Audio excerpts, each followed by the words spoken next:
But a judge, you learn to judge.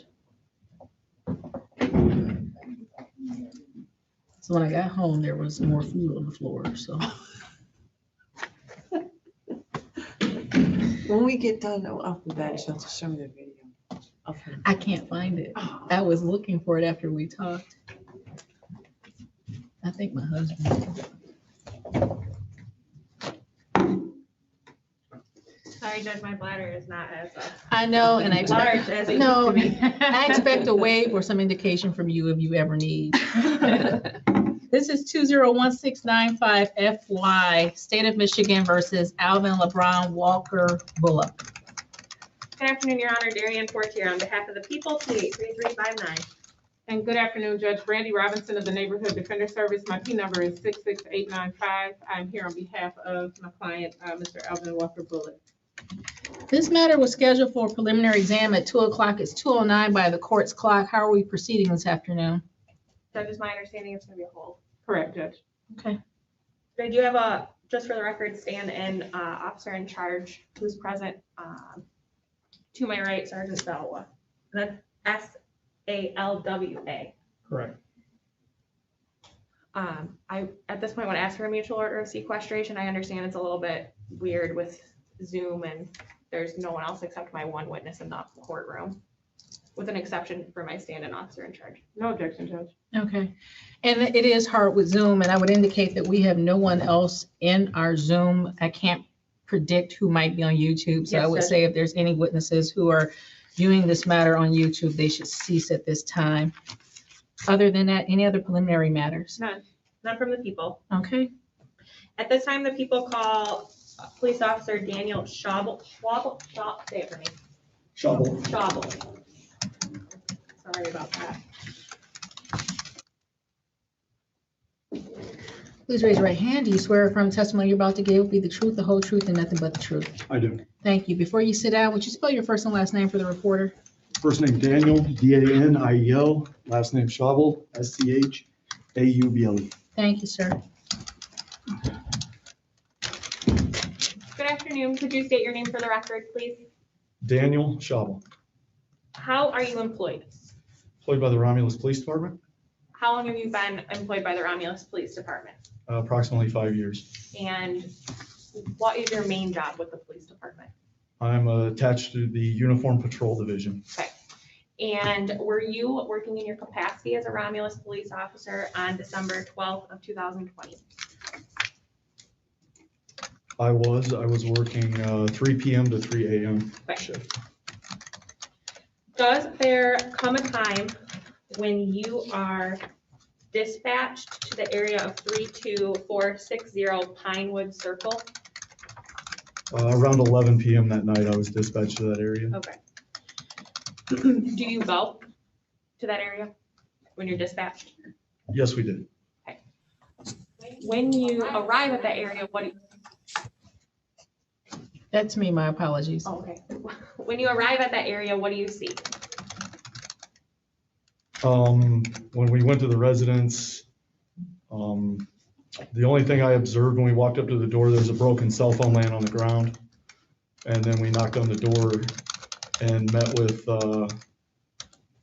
11-year-old Jeremiah. Okay, so that Pinewood address that I gave is a resident?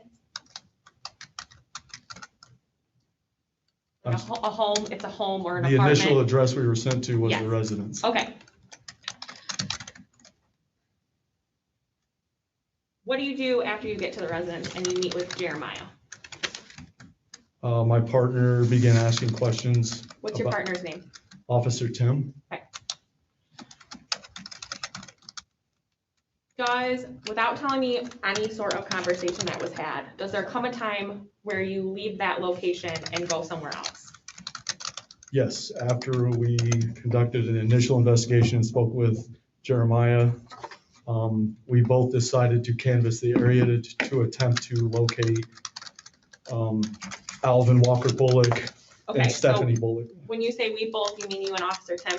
Yes. Where do you go to canvass? Just around the area? I took Van Born westbound and went down by Wayne Road. Okay, and is that in the city of Romulus? Yes, it is. State of Michigan, County of Wayne. Yes. You indicated that you were looking for an Alvin Walker Bullock. Do you find him? Yes, I located him driving a tan sedan. He What- tr- What do you do when you locate him? I conducted a traffic stop on the vehicle Why? because of the domestic violence incident that was reported between him and Stephanie. And Your Honor, I'm going to object to the foundation. I don't think we've had any testimony that there was a domestic violence Well, seeing as circumstance that was reported. how, that's fine, I'll ask a few more I was follow-up. gonna say rephrase.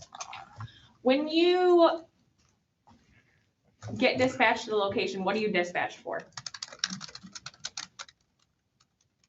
I believe it was a 911 hang-up call, but the police report says it was a domestic. Okay, so you believe when you get the dispatch, it's for a 911 hangup, which is there any, like a welfare check, basically? Yes, we went to the residence to investigate whether there was somebody that needed assistance. Okay, and when you get to the residence, do you find out that there's someone who needs assistance? Yes, it was reported to us. And Your Honor, I'm going to object to the hearsay.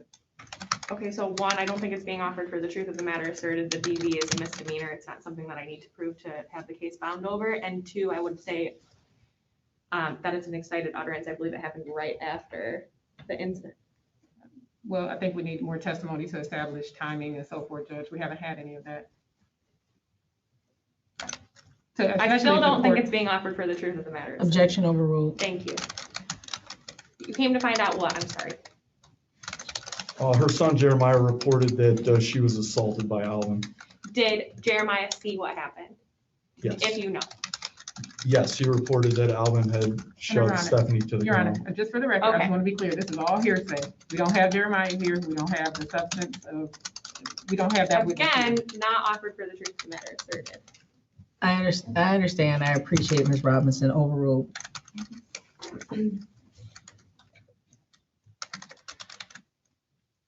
Was it indicated how much time had passed between when you arrived at the location and when the assault occurred? It was not indicated.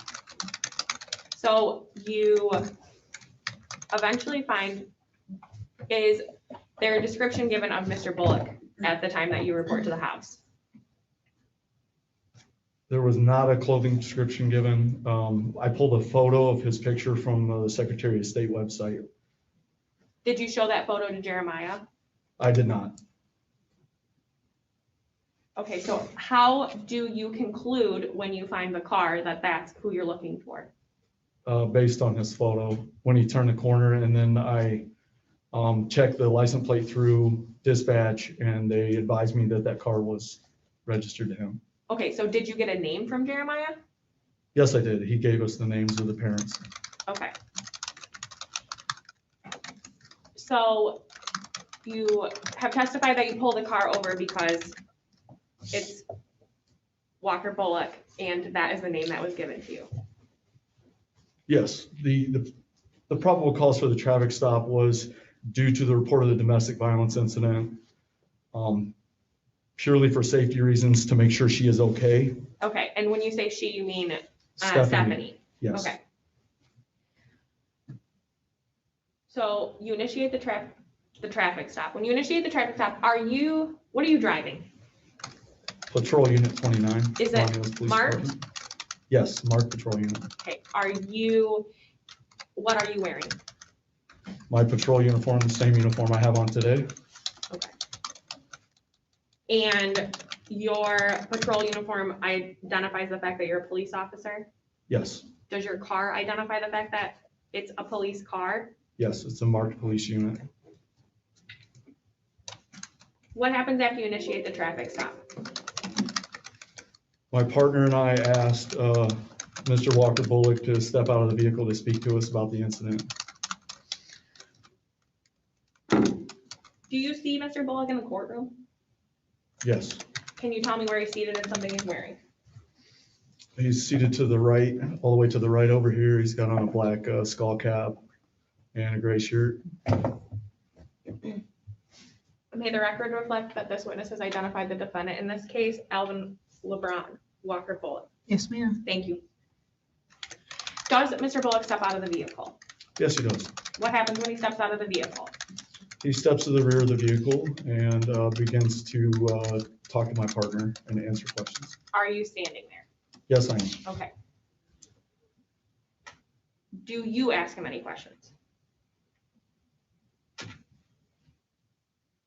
I believe I asked him about the alcohol because I could smell alcohol emanating from his breath. Okay. Does he say anything about any sort of assault? He denied the assault when we Okay. asked him about assaulting Stephanie. Does there come a time that he's under arrest? Yes, my partner advised him to put his hands behind his back. Does he put his hands behind his back? Initially, he did start to comply. When you say he, you're referring to Mr. Walker Bullock? Yes, Okay. You said initially he he complies. Does there come a time where he does not? yes. Okay, what happens at that point? I was holding his right arm and we were trying to get his left arm behind his back to handcuff him. And he got very strong with his right arm and started yanking it away from me like this, pulling inward.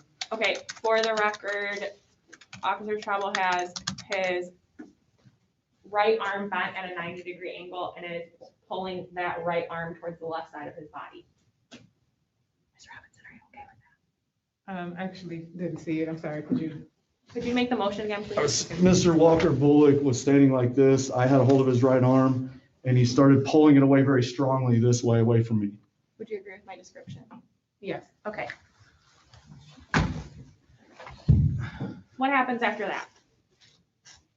He's turning towards my partner, like he's upset with my partner, and I'm When you say trying, he, who are you referring to? Alvin Walker Bullock. Okay, And the two of us begin wrestling with him, the two of you, meaning. my you and- partner and I. Thank you. He seemed to be going after my partner, Why do you feel and I that? was trying to hold him back and Why do you- restrain him. Sorry, I don't mean to cut you off. Why do you feel like he was going after your partner? I'm not sure. You don't remember why you felt that way? No, I'm not sure. I can't speak for Mr. Bullock's No, why state of did mind, you have that feeling?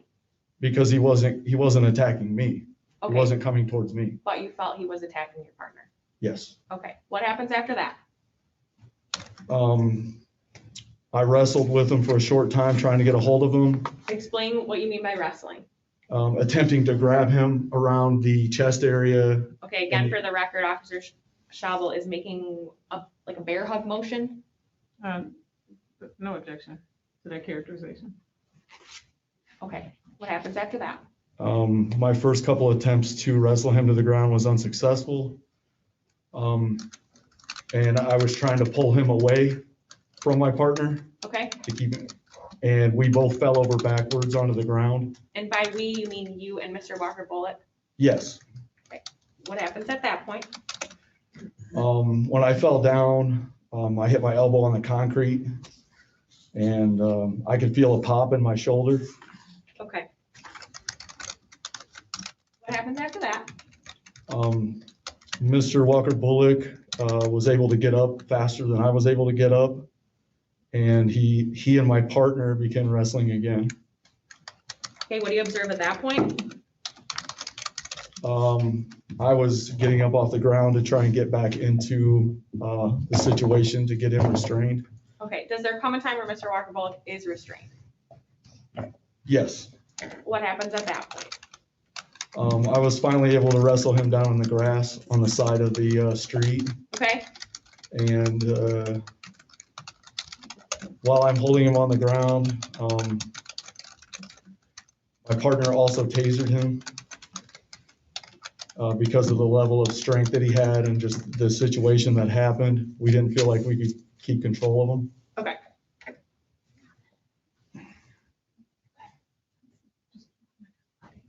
Yeah, I understand.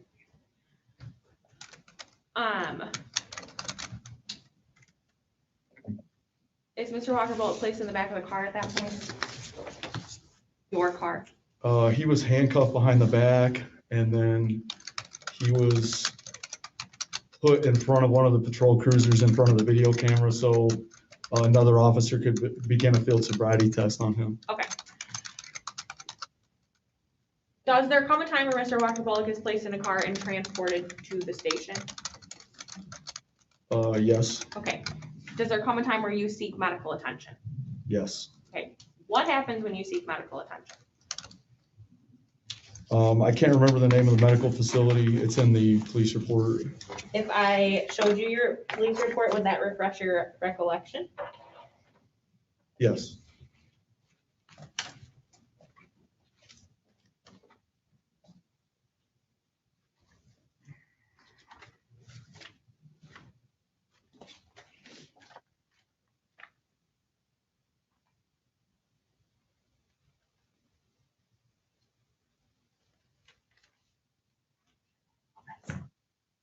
May I approach, Judge? Yes, ma'am.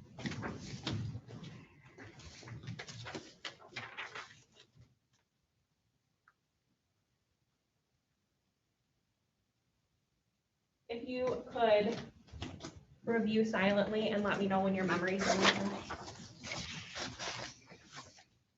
Where did you receive medical attention? I reported my injury to my sergeant, and he advised me that I have to go to Suburban Health, Okay, Occupational Health Medical Center in Romulus. Do you go there? Yes, I do. When you go there, do you receive a diagnosis? Yes. Can you tell me what the diagnosis was? I was diagnosed with a strained shoulder and a contused elbow. Judge, may I approach again? Yes, ma'am. Thank you.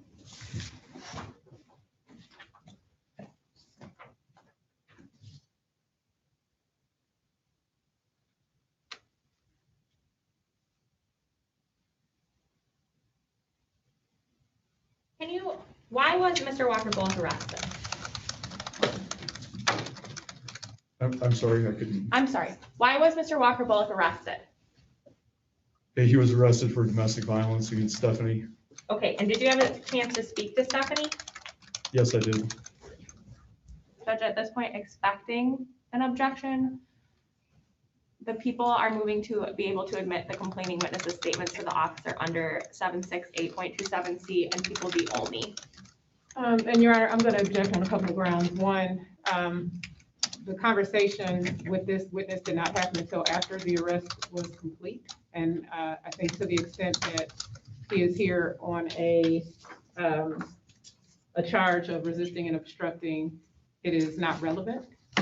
And I think that's really the primary objection. I understand that they're allowed to bring in statements of a witness, but they are not using this to establish the domestic assault. They are using it to establish something that happened after the fact. This is well after he was already in custody for this. So Judge, I am using it to. I'm sorry.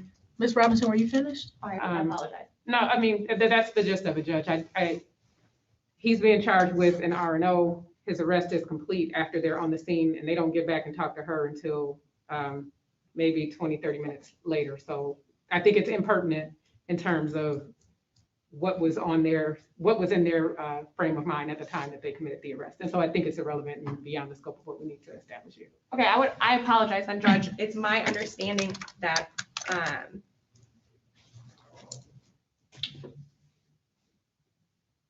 getting into why they arrested him and her statements are important in establishing a lawful arrest and the fact that he was resisting while they were performing their duties.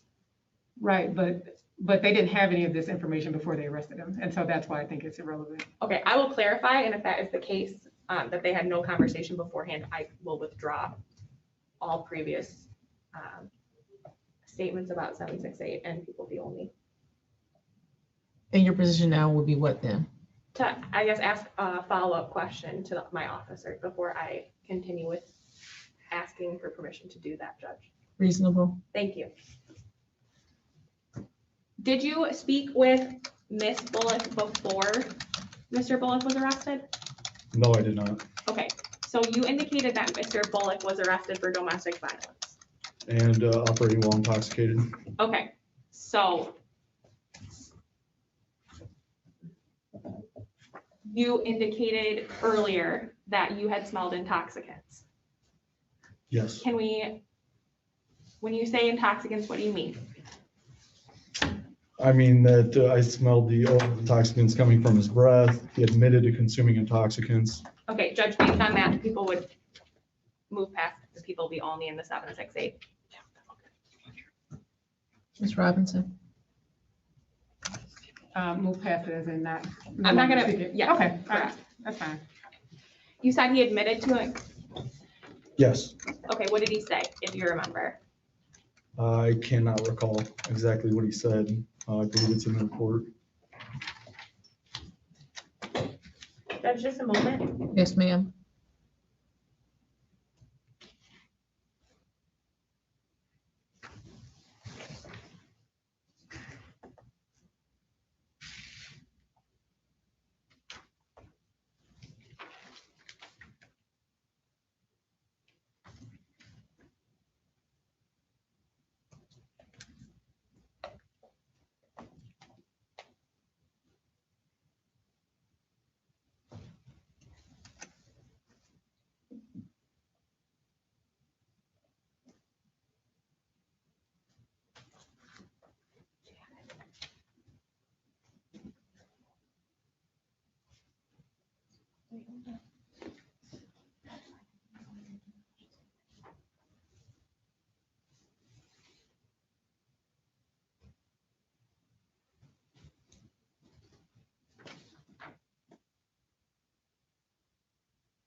Did you, that's fine, I'll go based off of the breath.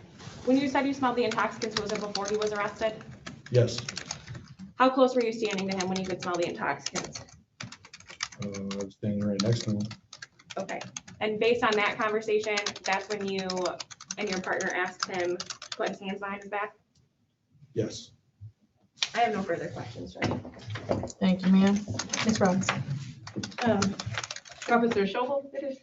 Yes, All right, so just starting on that last topic, so you said that it was your intent to pull him over based on the domestic violence report that you received, correct? yes, for safety purposes. All right, and so that was what was front of mind for you when you pulled his car over, correct? Yes, And when you pulled him over, he yielded and turned into the parking lot of that housing complex Yes. that you all arrested him at, correct? yes, And at the time that y'all put him over, he wasn't driving erratically, right?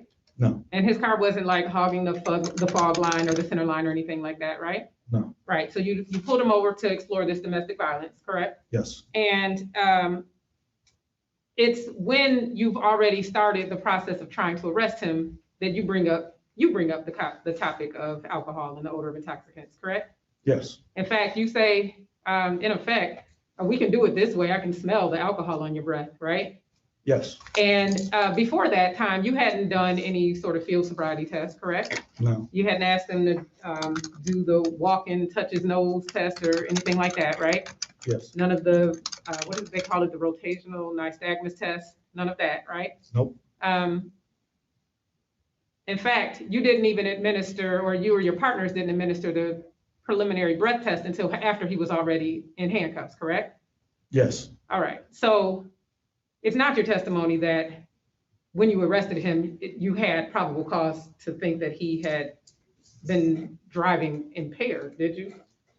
not before the traffic stop, no. All right, so I also want to go back to what you knew at the time that you got to the apartment. So you and your partner were dispatched there, correct? Yes, And when you got there, you only had the general information, a domestic, or not even a domestic assault, a hang-up, right? yes, And when you got to the apartment, the person who was supposedly the victim of this alleged assault was not present, were they? that's correct. Right, in fact, there were 2 minors present, correct? Yes, 2 boys, yes, an older boy, yes, yes, and also a younger boy. yes, And both you and your partner went in to talk to the minors, correct? yes. My partner spoke to Jeremiah. All right, and did you speak to the older boy? I did not. Okay, was it your understanding that the older boy was not present at all to see what happened? Yes, that's my understanding. Okay, and you didn't speak to Jeremiah directly either, did you?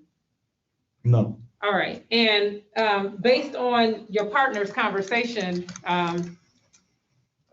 with Jeremiah, what was your understanding of what the assault was? What happened? Based You just on knew- what you just knew- Jeremiah explained to my partner, Correct, that Stephanie was assaulted by Alvin. right. Do you have the details? Like assaulted how? Like she was pushed to the ground. Okay, And anything we- else besides We that? also found her cell phone broken outside on the ground. Right, but talking specifically about the assault, you had this accusation by Jeremiah that she was pushed to the ground. Was that it? Yes, All right, and how old was Jeremiah? I believe he's 11 years old. All right, and so at the time that you then pulled Mr. Bullock over, your understanding was that allegedly he had pushed this person to the ground. My understanding was that Stephanie could be in danger. Right, but I'm talking in terms of, and I'm not trying to be cute here, and I'm sure we all would like to go. I'm just trying to understand, your specific understanding regarding the assault was simply that she may have been pushed to the ground, according to this child, correct? Yes, And you hadn't had a separate conversation with her about what happened at that point either, had you? no. All right.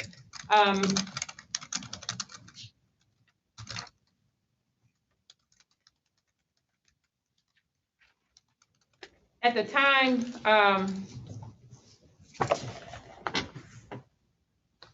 you pulled Mr. Walker Bullock over, what was your understanding of the relationship between the parties? If you know, or were you told, let me just back up, were you specifically told what the relationship was between the parties? Well, that they were at least boyfriend and girlfriend. Who had you been told that by? Well, Jeremiah is their son, But who had you been told that by? Jeremiah. Okay, so Jeremiah told you that it was his mother and Yes, his father? yes. And he told you that personally? I overheard him telling my partner that. Okay. Just a moment.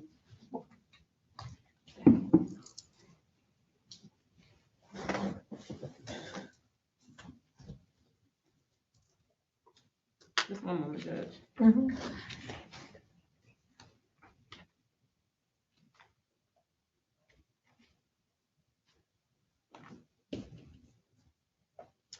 No further questions.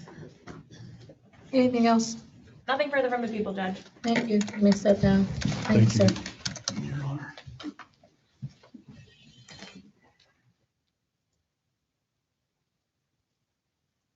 People have no further witnesses, Judge.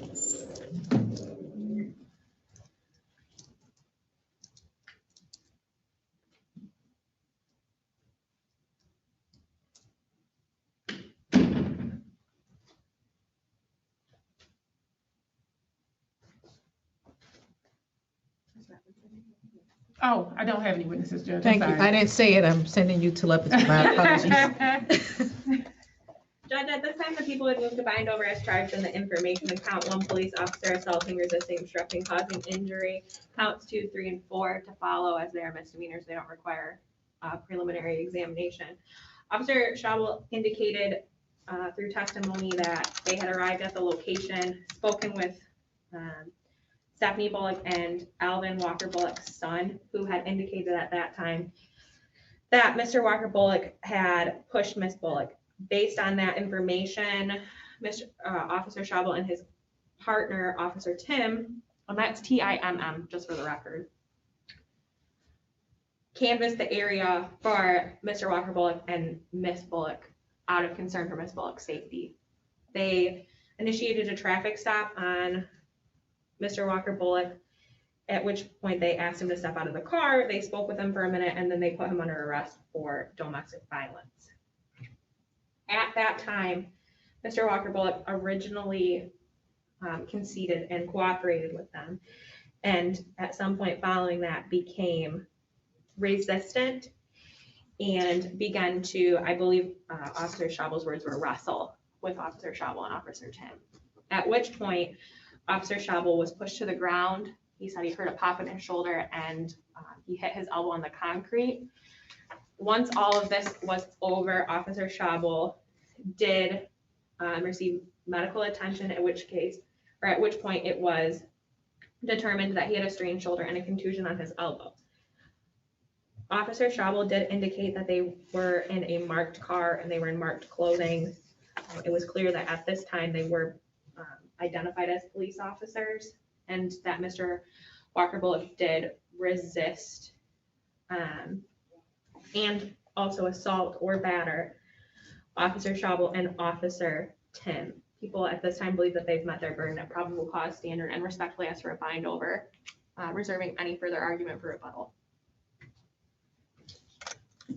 Judge, I would ask the court not to bind over just on the basis that the police did not have what would not rise to the level of probable cause, at least even in the field, to arrest Mr. Walker Bullock in the first place. The officers initially received a dispatch that there was not even a domestic assault, that there was a hangup, and they went by to do a welfare check, at which time they talked to a young person who said, my mom was pushed down. That's it. And then in a few minutes, they find Mr. Walker Bullock driving a car, they pull him over, they ask him some questions, and they decide that based on that limited piece of information that they've gotten from a young person, he pushed her down, that's enough to arrest him for domestic violence. I would argue to the court that the officers could have even taken just a few additional steps to actually investigate that claim before trying to effectuate an arrest. I think from the testimony, it was clear that they were able to have a conversation with the alleged victim of this assault. They did not do that. And frankly, as they jumped the gun, and only after they started having a conversation about taking him into custody, did any discussion start to take place about the odor of intoxicants. They did nothing else at all to explore whether or not he was actually operating while impaired until he was already in handcuffs, Judge. And so to the extent that the person does have a right to resist what is an unlawful arrest, I think Mr. Walker Bullock was doing that. I don't think the police did enough to establish probable cause for themselves. People make allegations all day, every day, especially, people in the field who might have complicated relationships. This court hears it all the time, but the officer's job is to do more and actually find out firsthand before they begin to take steps to take people into custody. And for that reason, Judge, I would ask the court not to bind over on the resisting and obstructing charge. Judge, if I may just briefly. Yes, please. Officer Schabel did testify that he spoke with 11-year-old Jeremiah, and that they also spoke with Mr. Walker Bullock regarding this incident. Based on the fact that Officer Schabel did further investigation, he is allowed to assess credibility. I think it's reasonable to believe an 11-year-old. This isn't a 3-year-old that can, barely get out a full sentence or not actually comprehend things that are happening. At 11 years old, it's reasonable to be able to assess their credibility and take what they have to say into consideration. Should also be noted that they did the same thing with Mr. Walker Bullock, and I think it's reasonable to believe that they assessed his credibility as well. I think there was enough there. And I would also note that the statute for assaulting, resisting, and obstructing does state officers performing their duties, not necessarily making an arrest. So with that, again, the people just respectfully ask that this court bind over. We'll listen to the testimony of Officer Schabel this afternoon, and I am going to bind the defendant over as previously charged. The next appearance date will be the arraignment on the information down at Frank Murphy on March the 22nd, 2021 at 9 a.m. It's previously entered bond with any conditions will continue. Anything else for the people? Nothing further for the people, Judge. Anything else for the defendant? No, Judge, thank you. Thank you so very much. You both have a good afternoon. Thank you, Judge. You too. Thank you.